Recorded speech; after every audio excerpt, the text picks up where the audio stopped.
Well, hello everyone. It's good to see everyone again. Again, it was great to have worship this past Sunday and see the people that were able to come and worship with us. As we are now getting in the habit or our new routine, this is the teaser video for this coming Sunday, June 21st, which is Father's Day. And obviously, I will be talking a little bit about Father's Day. It feels kind of bad that this year we missed Mother's Day, we've missed Easter, but we will talk a little bit about Father's Day. And as you can tell, as Dauphin County gets ready to go green, as you look, you see my barber started cutting on Friday, so I was able to get my hair cut off. And I tell you, it felt very nice running this morning with a lot less hair on my head and a little cooler temperature. So things are starting to resemble a little more of what we're used to. I don't want to say the word normal because we're still a long way from that. We still want to make sure we take precautions. If you haven't been able to join our services, hopefully you can talk to some of the people that were there and some of the precautions we have put in place. We're still getting used to the offering boxes, every other pew, no worship folders. We are printing chimes and putting them on a table to able to get announcements. The announcements and stuff are on the video screen. So if you go to our YouTube channel, Pembroke Church of God, you can see the praise teams have 3 songs from this past Sunday posted on the video along with my sermon and Wayne's welcome. We had one video from the praise team the week before. We haven't done any of the music yet for the first service because one of the hard points is with the praise team, you can focus on the praise team and pick up the sound. Without the choir being up front, it's hard to really figure out where to focus to get the music and also the voices singing. So we may not be able to really videotape the music from the first service till we have the choir back up there in the fall. But we do hope to add that to it on the YouTube channel so you can see the choir and the praise teams. So now we have both praise teams on the YouTube channel. But the teaser for this week is obviously we're going to be talking about Father's Day. And my passage is really just 2 verses.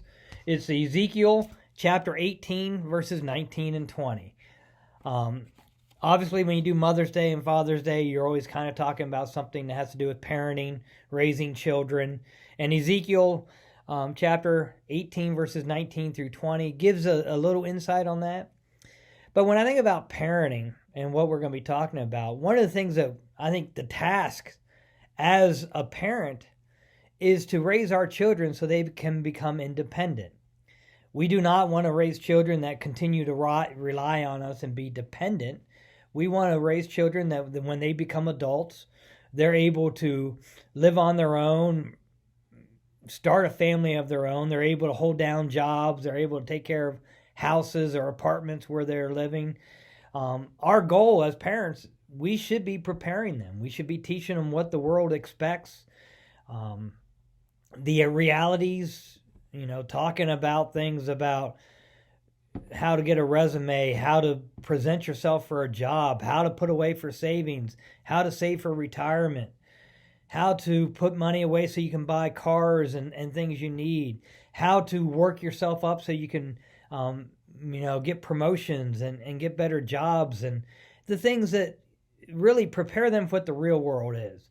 A lot of times there's people teaching, I like to say Fantasyland. I don't know if anybody ever saw the Back to School movie with Rodney Dangerfield, and here he's a business. He owns a fat and tall shop or whatever, and they make clothes for larger men. And he goes back to school because his grandson's going to school, and he takes an economy class, and the guy's giving lessons about economy and how to start a business. And Rodney Dangerfield brings up some of the real life things you need to know when you're running a business, because he started one, and the things you have to deal with, the things they don't teach you in school.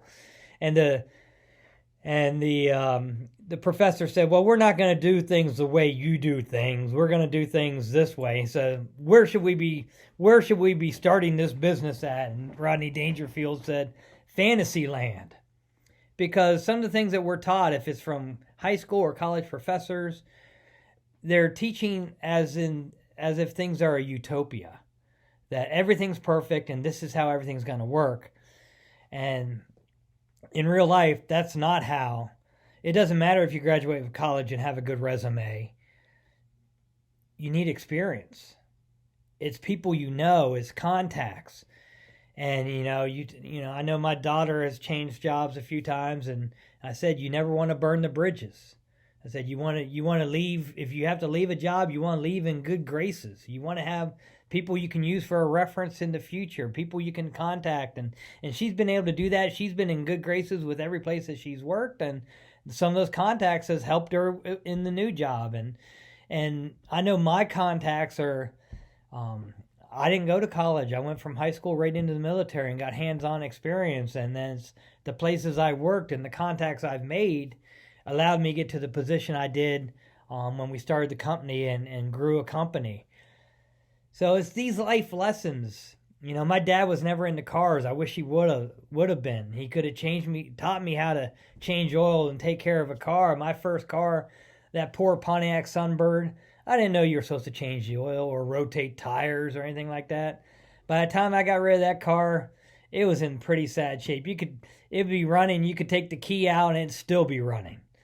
So these are some life lessons. When we think about what our job is as parents and we talk about Father's Day, it is to help to prepare our children so they can live on their own, they can become independent, that they also can be viable contributors to our society. So that's kind of a teaser. I'll be talking a little more specific. The title of my sermon is actually Who's to Blame? So that's what we're going to be looking at this Sunday. If you are able to come and join us again, it's been exciting seeing as many people we have at both services. Pleasantly surprised, actually. I would love when we are able to have everybody back again. I think we can still do that with the pews being taped off. We have enough room that we could sit 100 plus in a service and have enough space. But it's been great to see everybody. We look forward to it. And hopefully we'll see you on Sunday. Until then, take care and be safe.